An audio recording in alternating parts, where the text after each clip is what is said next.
Hello friends, मैं रोहित स्वागत करता हूं आप सभी का आपके अपने YouTube channel edu India by Rohit में। आशा करता हूं आप सभी स्वस्थ होंगे। तो आज हम बात करने वाले हैं जलमंडल के बारे में। जलमंडल से जुड़ी जितनी भी जानकारियां होंगी मैं आपको आज बताने वाला हूं, और जलमंडल से संबंधित जितनी भी बातें होंगी उनको आज हम डिस्क्राइब करके पढ़ने वाले हैं। ठीक है, तो आशा करता हूं आप सभी इस वीडियो को अंडरस्टैंड करेंगे और इसके बारे में हम फिर वीडियो प्रारंभ करते हैं। पहले इसके बारे में हम थोड़ी समझ बना लेते हैं, जिससे समझने के बाद हम बहुत ही अच्छे से इन जितने भी महासागर हैं और ये महाद्वीप हैं इनके बारे में पहले हम समझ बना लेते हैं। इसके बाद हम अपना टॉपिक जलमंडल को प्रारंभ करेंगे। तो सबसे पहले हम जान लेते हैं कि दुनिया में कितने महाद्वीप एवं महासागर हैं। इसको समझने के बाद हम बहुत ही अच्छे से इस चैप्टर को समझ सकते हैं।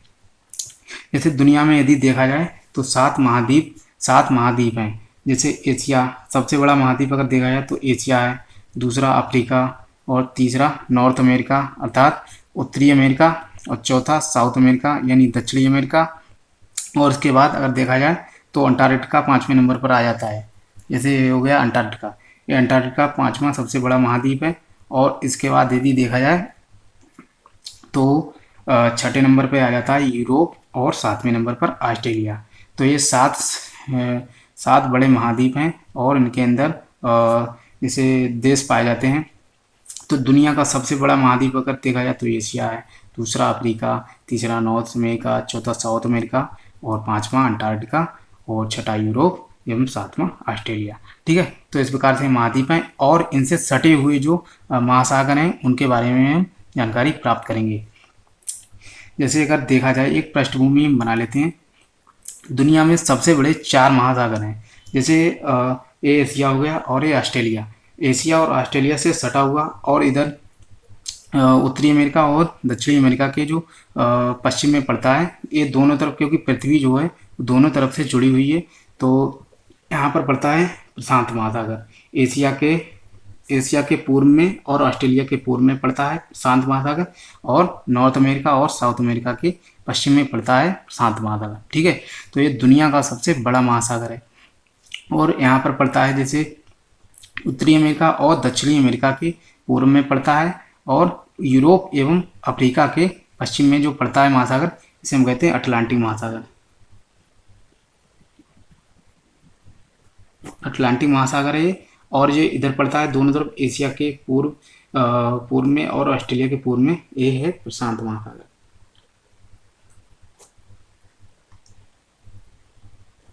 ठीक है, और इधर भी पड़ता है प्रशांत महासागर।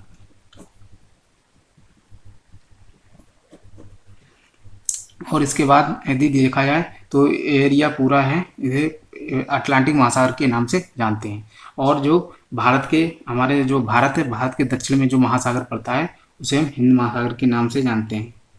हिंद महासागर ये दुनिया का एक ऐसा महासागर है जो हमारे भारत के नाम से पड़ा हुआ है। इससे हमारा भारत का नाम है हिंदुस्तान, तो उसी प्रकार से हिंद महासागर का नाम रखा गया है। और ये सबसे जो उत्तरी ध्रुव पर पड़ता है उसे कहते हैं आर्कटिक महासागर।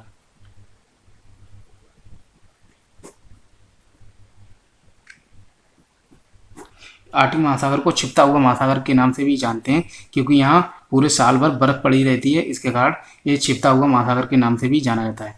पहले हम जान लेते हैं कि कितने प्रतिशत दुनिया में कितने प्रतिशत जल एवं स्थल है। जैसे मैं एक ओवरव्यू बनाता हूँ, यहाँ पर साइड से लिख लेता हूँ। जैसे ये हो गई पृथ्वी। ठीक है, तो ये पृथ्वी का लगभग 1/3 जो हिस्सा है, 1/3 1/3 जो है भूमि पाई जाती है, और जो 2/3 जो हिस्सा पाया जाता है वो जल से, जैसे 71% लगभग जल पाया जाता है पृथ्वी पर, और 29% अगर देखा जाए तो स्थल पाए जाते हैं। तो इनमें से जो 71% है इसके बारे में हम जानकारी प्राप्त करने वाले हैं। जैसे 71% अगर हो गया जल, ठीक है, तो ये 71% जो जल है ये खारे जल के बारे में जैसे जाना जाता है। जैसे टोटल 71% है, ठीक है, तो कोई भी चीज़ है वो अपने आप में 100% होती है, तो ये गया 100%। 100 में से यदि देखा जाए तो सागरीय जो जल होता है, जैसे महासागर हो गए, जितने भी महासागरों में जो पाया जाने वाला जल है उसे हम खारे जल के नाम से जानते हैं। तो ये टोटल 100% में से 97.5% जो जल है वो लवणीय जल या खारे जल के नाम से जाना जाता है, जो इन बड़े बड़े महासागरों में पाया जाता है। और जो 2.5% जो जल है ये बर्फ एवं जो शुद्ध जल के नाम से जाना जाता है। जैसे आपने सुना होगा कि आर्कटिक महासागर के ऊपर उत्तरी ध्रुव है, तो उत्तरी ध्रुव पर बर्फ जमी हुई है, तो जो बर्फ के रूप में होता है उसे शुद्ध जल के नाम से जाना जाता है। और जैसे अंटार्कटिका है जो दक्षिणी ध्रुव पर पड़ता है, तो अंटार्कटिका में भी शुद्ध जल यानी जो बर्फ का एक बहुत बड़ा भाग है उसे हम शुद्ध जल के नाम से जानते हैं।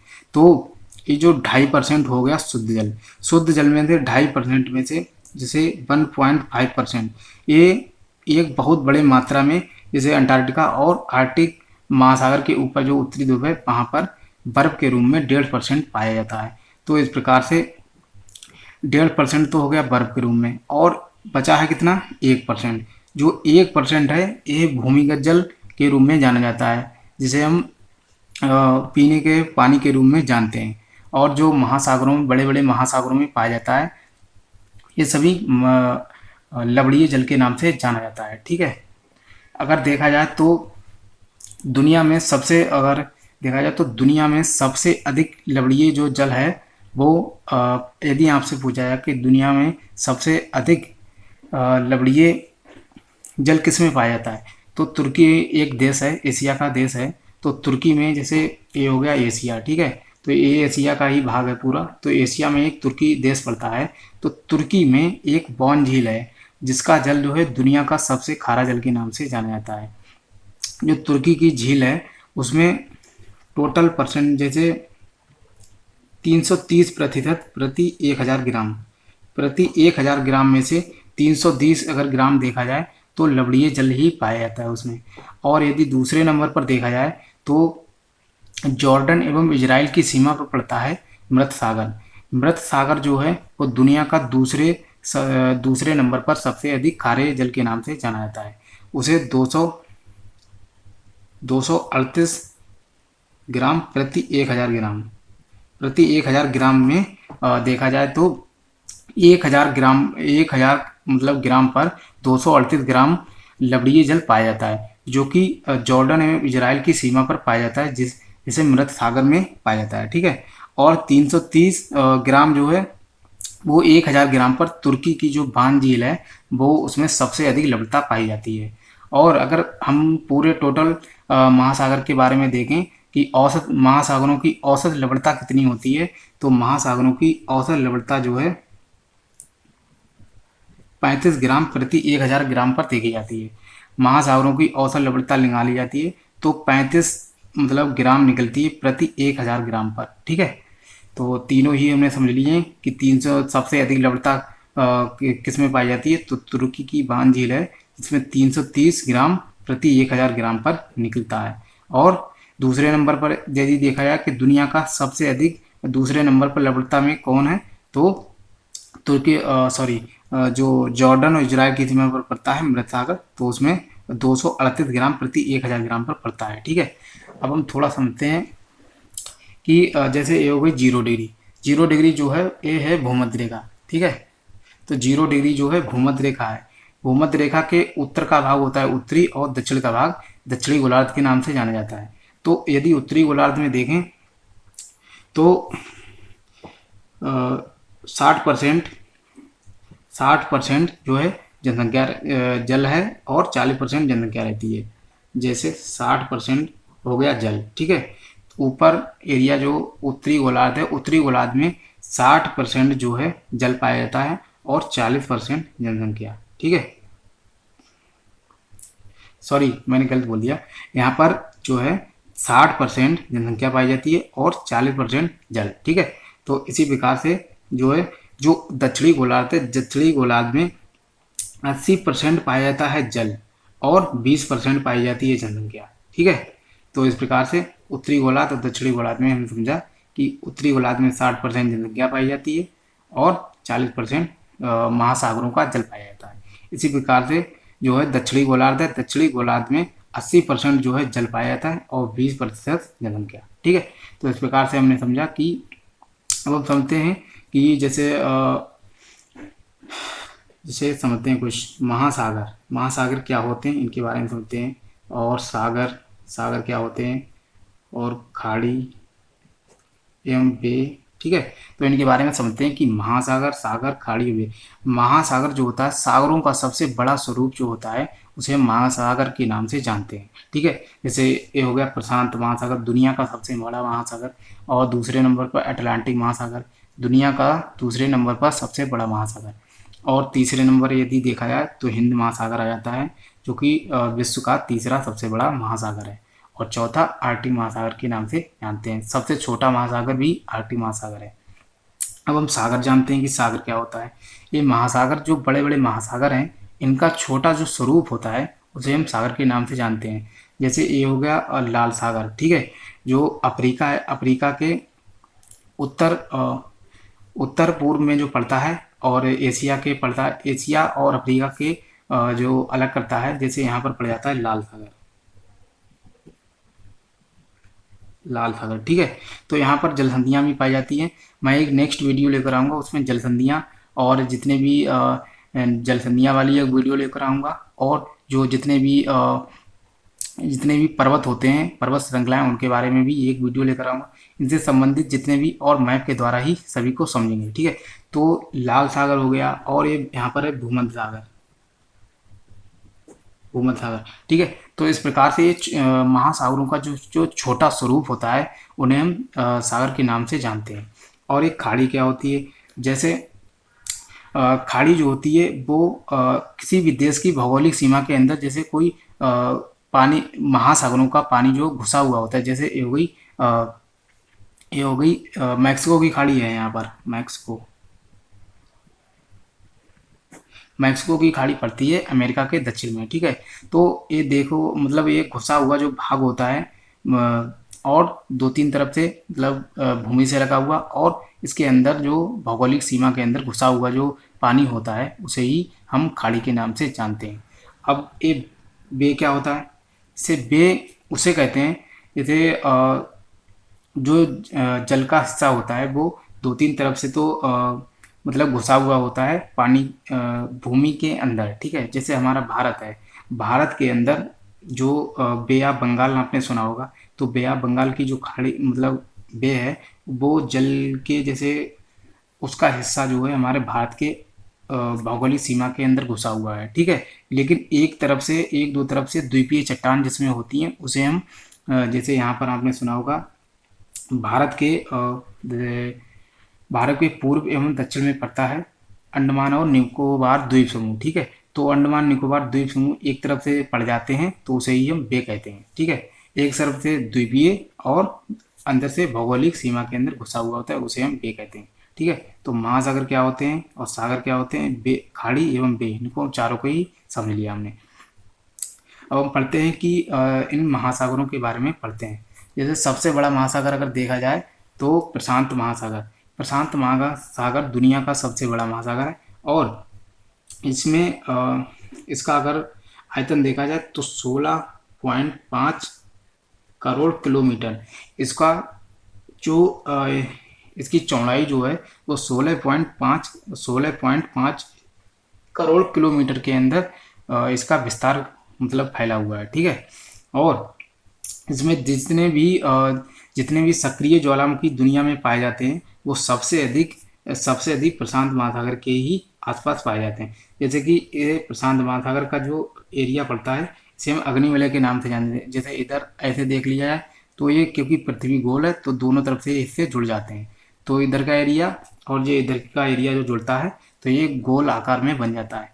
तो इस प्रकार से जो प्रशांत महासागर के जो, जैसे कि प्रशांत महासागर के पश्चिम में पड़ जाता है एशिया। ठीक है, और इधर दक्षिण में पड़ जाता है ऑस्ट्रेलिया पड़ जाता है पश्चिम में, और एशिया। और अगर देखा जाए इधर पूर्व में तो उत्तरी अमेरिका और दक्षिणी अमेरिका के पड़ जाती हैं। ठीक है, तो इस प्रकार से जितने भी दुनिया के सक्रिय ज्वालामुखी या भूकंप वगैरह ये पाए जाते हैं सभी प्रशांत महासागर में अधिक से अधिक पाए जाते हैं। ठीक है, इसे रिंग ऑफ फायर के नाम से भी जानते हैं। और प्रशांत महासागर का आयतन जो हो गया 16.5 करोड़ किलोमीटर, ये दुनिया का सबसे बड़ा महासागर है। और देश में दुनिया में जैसे देखा जाए तो इसमें सबसे अगर गहरी अगर पूछा जाए कि दुनिया की सबसे गहरी गर्त किस में पाई जाती है, तो वो प्रशांत महासागर में ही पाई जाती है, जिसे कहते हैं मेरियाना ट्रेंच, मेरियाना गर्त या फिर मेरियाना ट्रेंच के नाम से जानते हैं। ठीक है, जिसकी गहराई अगर पूछा जाए तो इसकी गहराई है 11,033 मीटर। ठीक है, 11,033 मीटर इसकी गहराई है, जो कि दुनिया की सबसे गहरी गर्त के नाम से जानी जाती है और प्रशांत महासागर में पाई जाती है। ठीक है, और इसी प्रकार से अगर देखा जाए तो प्रशांत महासागर में जो ऑस्ट्रेलिया महाद्वीप पड़ता है, इसे ऑस्ट्रेलिया महाद्वीप के नाम से जानते हैं। ठीक है, और इसके आसपास के अगर द्वीपों को जोड़ लिया जाए तो इसे ओशिनिया महाद्वीप के नाम से भी जानते हैं। ठीक है, तो ऑस्ट्रेलिया जो महाद्वीप है, इसके इसके पूर्व का एरिया जो थोड़ा सा पड़ता है, पूर्व में पड़ते हैं यहाँ पर क्वींसलैंड जैसे पड़ता है। क्वींसलैंड के पास एक पड़ती है ग्रेट बैरियर रीफ। अब ये ग्रेट बैरियर रीफ क्या होती है, तो ग्रेट बैरियर रीफ जैसे जो होती है, ये मूंगे के कैल्शियम युक्त जो मूंगे होते हैं और वो मरते चले जाते हैं, तो उनसे वो एक साथ मरते चले जाते हैं और आपस में जुड़ जाते हैं। ठीक है, तो आपस में जुड़ जाते हैं और एक द्वीपीय चट्टान के रूप में बना लेते हैं। तो इस प्रकार से कभी कभार ऐसा होता है कि ये पानी के ऊपर भी आ जाते हैं और कभी कभार ये पानी के भीतर भी आ जाते हैं। तो जो पानी के अगर ऊपर आ जाते हैं तो इसे कहते हैं, जैसे हमारा अंडमान निकोबार एवं लक्षद्वीप पाया जाता है भारत के आसपास। ठीक है, तो ये प्रवाल भित्ति से ही बने हुए होते हैं। तो क्वींसलैंड के पास जो ग्रेट बैरियर रीफ पड़ती है, ये दुनिया की सबसे बड़ी कोरल रीफ के नाम से जानी जाती है, जिसे मूंगा चट्टान भी कहते हैं। तो 1900 किलोमीटर यहाँ पर पड़ती है, 1900 किलोमीटर की लंबाई में पड़ती है। इस प्रकार दुनिया की सबसे बड़ी द्वीपीय चट्टान या कोरल रीफ के नाम से जानते हैं। इसमें शार्क्स होती हैं एवं मतलब बहुत सारे जीव हैं जो जलीय जीव होते हैं, वो निवास करते हैं इसमें। विभिन्न प्रकार की मछलियाँ और समुद्री कछुए एवं शार्क एवं अन्य प्रकार की मछलियाँ निवास करती हैं। ठीक है, अब हम पढ़ते हैं, जैसे हो गया प्रशांत महासागर के बारे में हम पढ़ लिया कि सबसे बड़ा महासागर है और इसका आयतन जो है 16.5 करोड़ किलोमीटर है और इसकी सबसे गहरी गर्त जो मेरियाना गर्त 11,033 मीटर है। ठीक है, इसके बाद दूसरे नंबर का यदि पूछा जाए कि दुनिया का दूसरा सबसे बड़ा महासागर कौन सा है, तो हो जाता है अटलांटिक महासागर। ठीक है, और ये सभी महासागर जो हैं, जैसे 0 डिग्री के ऊपर का भाग होता है तो उसे कहते हैं उत्तरी प्रशांत महासागर, और यदि दक्षिण का भाग हो जाता है तो उसे कहते हैं दक्षिणी प्रशांत महासागर। इसी प्रकार से जो अटलांटिक महासागर है, यदि अगर भूमध्य रेखा के ऊपर का भाग होता है तो उसे कहते हैं उत्तरी अटलांटिक महासागर, और दक्षिण का होता है तो उसे कहते हैं दक्षिणी अटलांटिक महासागर। ठीक है, तो इस प्रकार से पढ़ते हैं। जैसे अटलांटिक महासागर के जो है, अगर पूछा जाए कि एस आकार का कौन सा महासागर है, जो एस आकार का, यदि यहाँ देखा जाए तो इस प्रकार से इसकी आकृति पड़ती है, तो ये एस आकार की आकृति बन जाती है।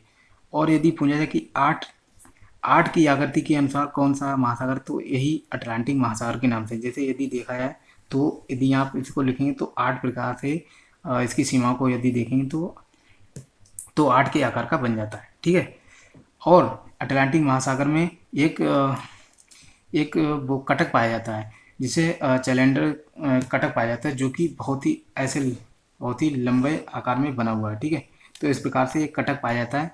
वो पूछा जाता है कि दुनिया में कौन सा महासागर है जिसमें सबसे बड़ा कटक पाया जाता है, तो कटक जो है वो अटलांटिक महासागर में पाया जाता है। ठीक है, और एक कटक जो है बहुत ही अधिक लंबाई में, और कटक होता क्या है, कटक उसे कहते हैं जैसे कुछ ज्वालामुखीय चट्टानें होती हैं जो कभी कभार जल के भीतर भी रह जाती हैं और कभी कभार जल के अंदर भी रह जाती हैं, तो इस प्रकार को हम कटक कहते हैं। यदि पूछा जाए कि दुनिया का सबसे बड़ा कटक कहाँ पाया जाता है, तो अटलांटिक महासागर में कटक पाया जाता है। ठीक है, और समझते हैं, जैसे कि अटलांटिक महासागर है, इसमें एक ट्रायंगल पाया जाता है जिसे कहते हैं बरमूडा ट्रायंगल, जिसे यहाँ पर पाया जाता है, उत्तर अटलांटिक महासागर में पाया जाता है। ठीक है, तो यहाँ बहुत तेज हवाएं चलती हैं, जिसके कारण यहाँ पर जो वायुयान एवं जो जहाज होते हैं वो इसके हवाओं के कारण जो है डूब जाते हैं, जिसके कारण इसे डेविल ट्रायंगल के नाम से भी जानते हैं, और इसका दूसरा नाम बरमूडा ट्रायंगल भी है। ठीक है, तो इस प्रकार से, और ये उत्तर अटलांटिक महासागर में पाया जाता है। यदि पूछा जाए कि जैसे अटलांटिक महासागर है, इसका सबसे गहरा गर्त कौन सा है, तो अटलांटिक महासागर का सबसे गहरा गर्त जो है उसे कहते हैं प्यूर्टो रिको गर्त।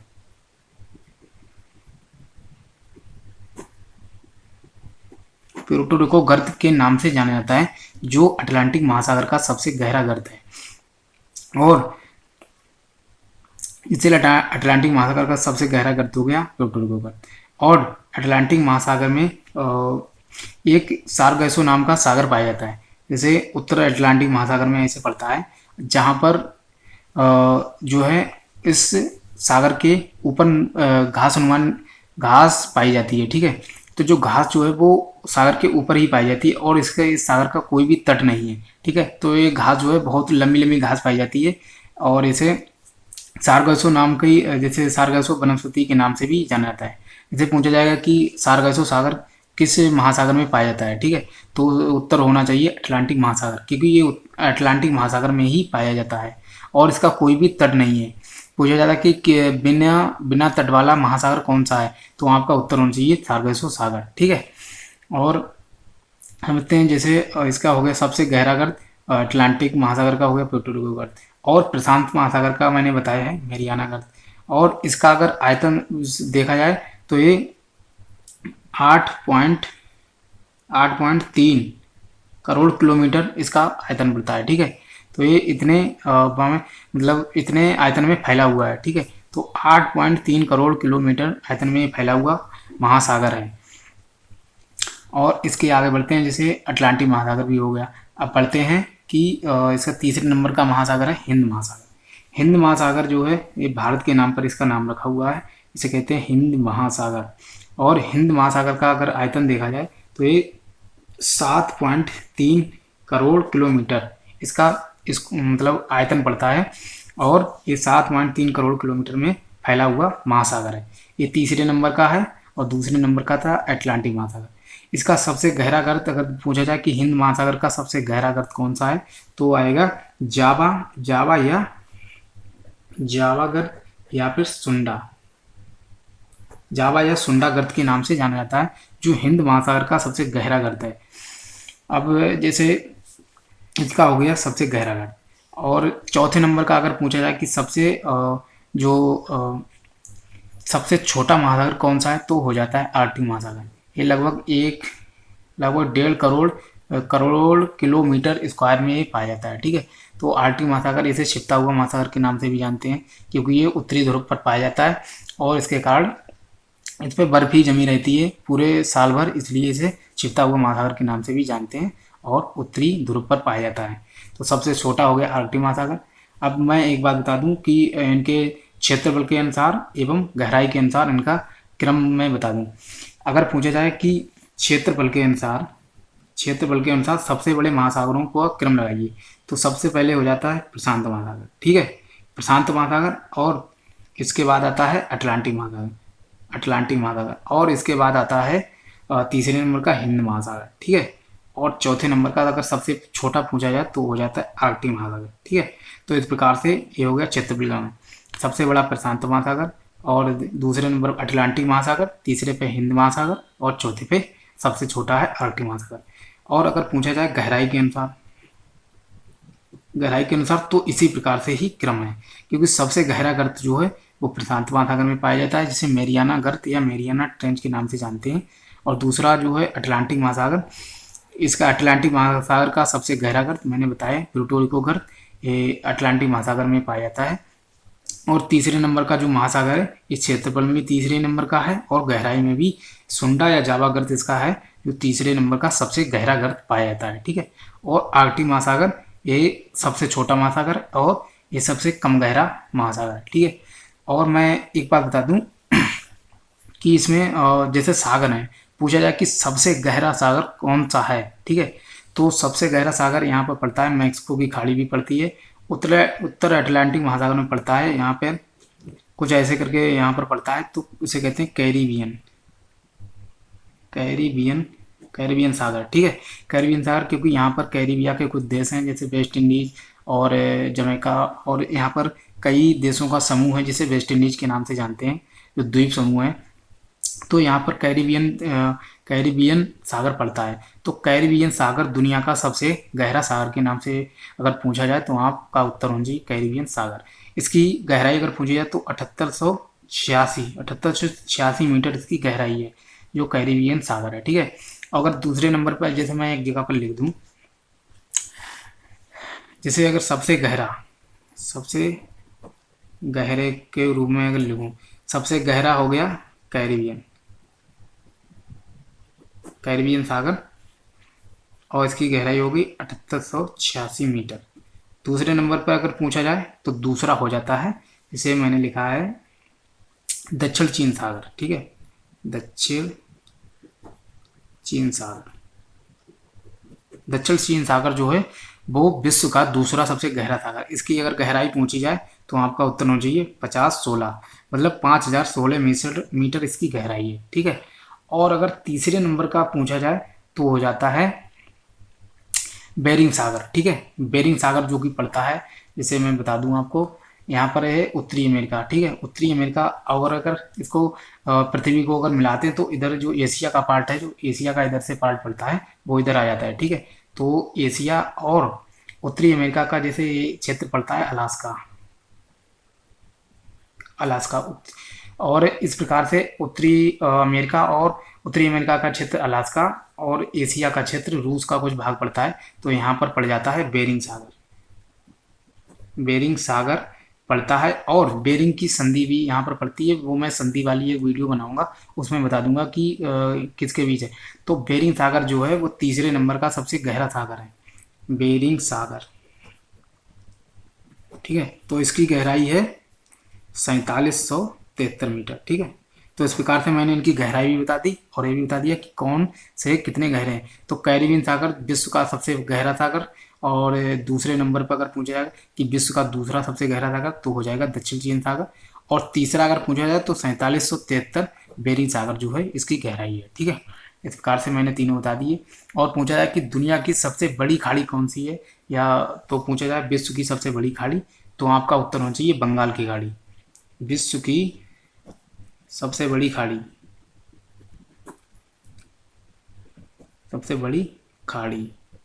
खाड़ी पूछा जाए तो आपका होना चाहिए BOB, मतलब बे ऑफ बंगाल करके जो है बंगाल की खाड़ी, ठीक है। तो बंगाल की खाड़ी विश्व की सबसे बड़ी खाड़ी के नाम से जानी जाती है।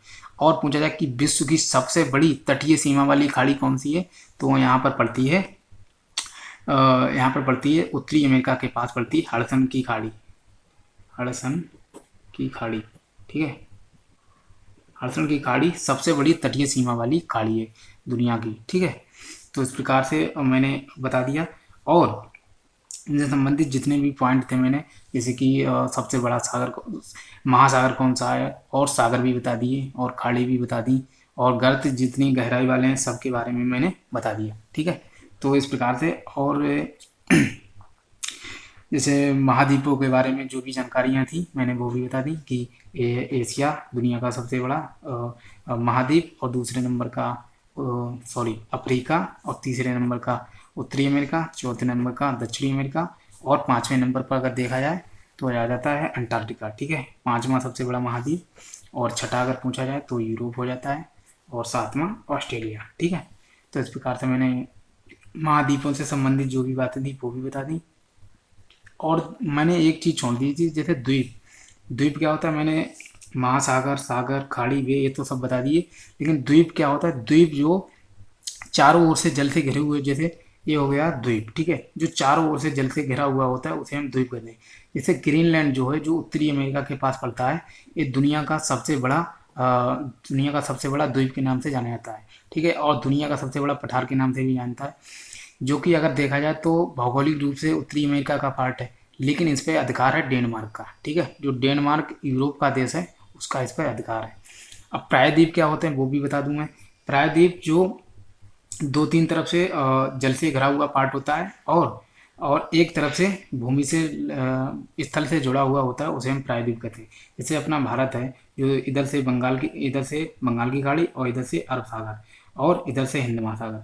तो इस प्रकार से, और एक तरफ से जैसे उत्तर से देखा जाए तो ये स्थल से जुड़ा हुआ है। तो इस प्रकार के देश होते हैं उन्हें प्रायद्वीप के नाम से जानते हैं। ठीक है, तो इस प्रकार से मैंने जितनी भी जानकारियाँ थी इसमें ऐड कर दी हैं, और जलमंडल से जितनी भी बातें थी मैंने इनको बता दिया है।